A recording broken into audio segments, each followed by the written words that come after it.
Hello everyone, जय हिंद। आज है 23 जून और हम लोग पढ़ने वाले हैं 23 जून से बनने वाले करंट अफेयर्स के महत्वपूर्ण क्वेश्चन। तो चलिए शुरू करते हैं। पहला क्वेश्चन है, हाल ही में अंतर्राष्ट्रीय ओलंपिक समिति IOC ने किसे ओलंपिक आर्डर से सम्मानित किया है? तो इसका राइट आंसर है डॉक्टर टेड्रास घेब्रेयस। डिटेल देख लेते हैं। तो IOC ने विश्व स्वास्थ्य संगठन के महानिदेशक डॉक्टर टेड्रोस घेब्रेयस को ओलंपिक आर्डर से सम्मानित किया गया। यानी जो टेड्रोस घेब्रेयेसस हैं वो विश्व स्वास्थ्य संगठन WHO वर्ल्ड हेल्थ ऑर्गेनाइजेशन के महानिदेशक हैं। यह सम्मान डॉक्टर टेड्रोस को कोविड-19 महामारी से उत्पन्न चुनौतियों के बीच भी ओलंपिक खेलों टोक्यो 2020 को संभव बनाने में उनकी प्रेरणादायक प्रयासों के लिए दिया गया था। इसके अलावा राष्ट्रपति बाक ने डॉक्टर टेड्रोस को ओलंपिक खेलों पेरिस 2024 में सम्मानित अध्यक्ष बनने के लिए आमंत्रित किया है। यानी जो ओलंपिक खेल है वो 2024 के ओलंपिक खेल है वो पेरिस में होने वाली है। तो उसके जो अध्यक्ष के लिए आमंत्रित किया गया है, तो इन्हें ही आमंत्रित किया गया है, WHO के महानिदेशक को ही। इंटरनेशनल ओलंपिक कमेटी, इसकी स्थापना कब हुई थी? तो इसकी स्थापना 1894 में हुई थी और इसका जो मुख्यालय है वो है लासेन, स्विट्जरलैंड में। और इसके अध्यक्ष जो है तो थॉमस बारव हैं। अध्यक्ष कौन है? तो थॉमस बारव हैं। अगला क्वेश्चन, हाल ही में किसे RBI यानी रिजर्व बैंक ऑफ इंडिया के डिप्टी गवर्नर के रूप में पदभार ग्रहण किया है? तो ये हैं स्वामीनाथन जानकी रमण हैं।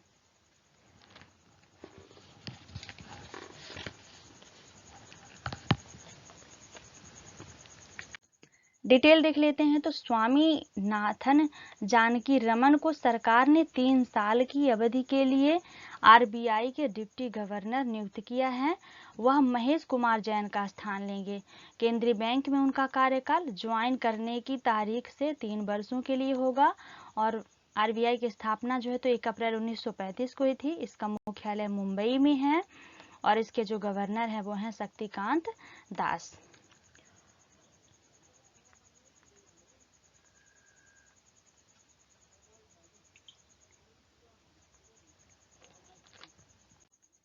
अगला क्वेश्चन है, हाल ही में ह्यूरिन इंडिया 500 2022 रिपोर्ट के अनुसार भारत की सबसे मूल्यवान कंपनी कौन बनी? तो इसका राइट आंसर है रिलायंस इंडस्ट्रीज।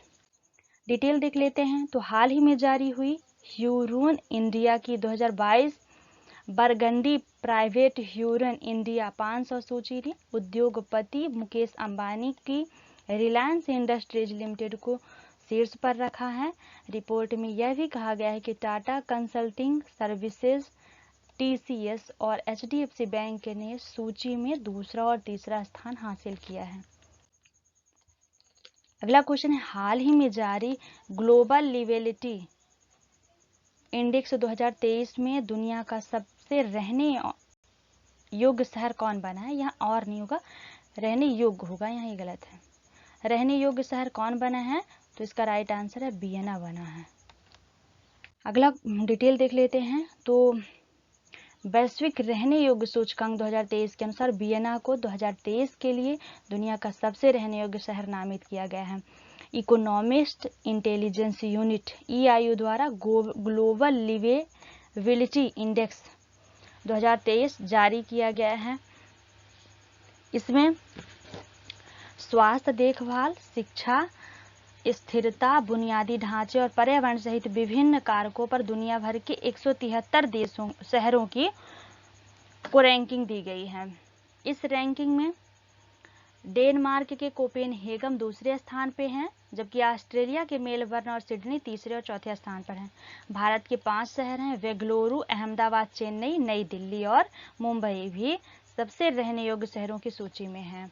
नई दिल्ली और मुंबई में 141वां स्थान हासिल किया। यानी नई दिल्ली और मुंबई जो है तो 141वां स्थान हासिल किया है और चेन्नई, अहमदाबाद और बेंगलुरु क्रमशः 144वें, 147वें एवं 148वें स्थान पर हैं।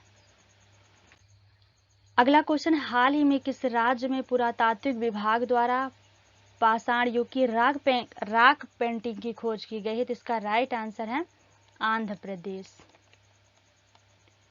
यदि बिहार की बात करें तो बिहार से हम बिलोंग कर सकते हैं कि बिहार में अभी हाल ही में रामायण मंदिर, विश्व का सबसे बड़ा रामायण मंदिर बनने जा रहा है। तो वो कहाँ बनने जा रहा है? बिहार में बनने जा रहा है। और उड़ीसा के पुरी से अभी हाल ही में जगन्नाथ रथ यात्रा निकाली गई, इसमें चर्चे में है। उत्तर प्रदेश जो है तो नंद बाबा दुग्ध मिशन के लिए चर्चे में है। आगे देख लेते हैं।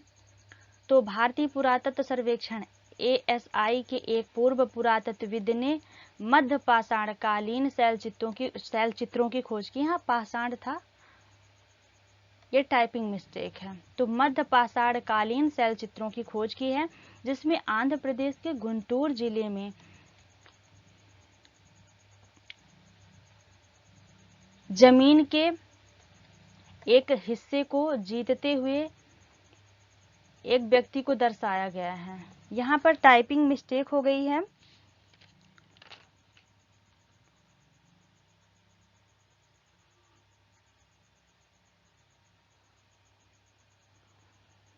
ये टाइपिंग मिस्टेक के कारण जीतते हुए दिख रहा है, जोतते हुए एक व्यक्ति को दर्शाया गया है।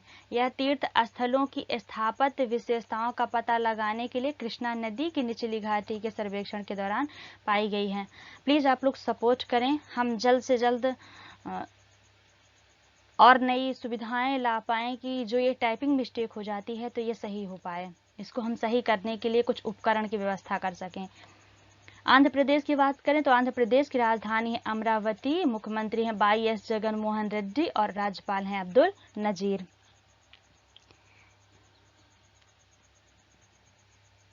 जो आंध्र प्रदेश है, अभी 2 साल पहले ऐसा चर्चा में रहा है कि जो इसकी राजधानियां हैं वो अफ्रीका मॉडल पर आधारित है। यानी अफ्रीका में 3 राजधानियां होती हैं, वित्तीय, राजनीतिक और आर्थिक।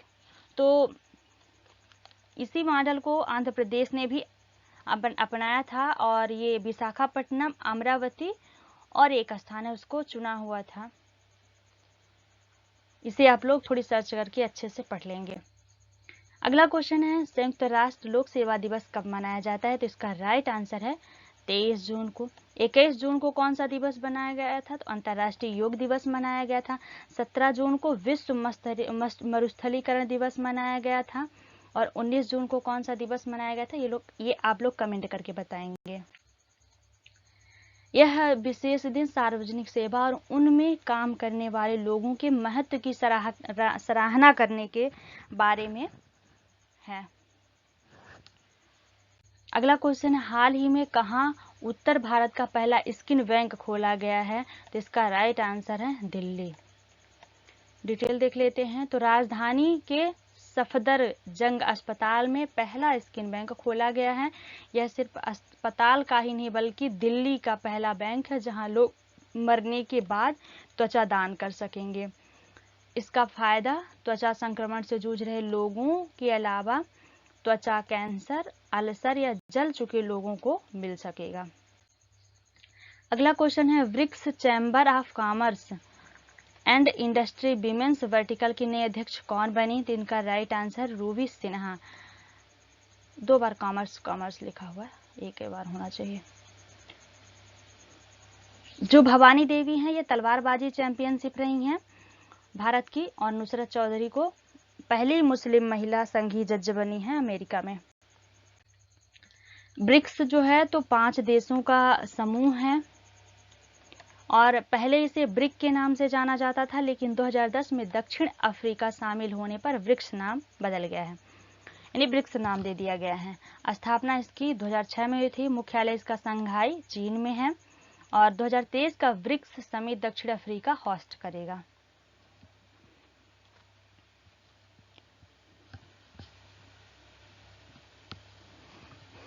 सो thanks for watching my videos. आशा है कि वीडियो आपके लिए काफ़ी हेल्पफुल होगी और आप वीडियो को पूरा ज़रूर देखेंगे। Thank you.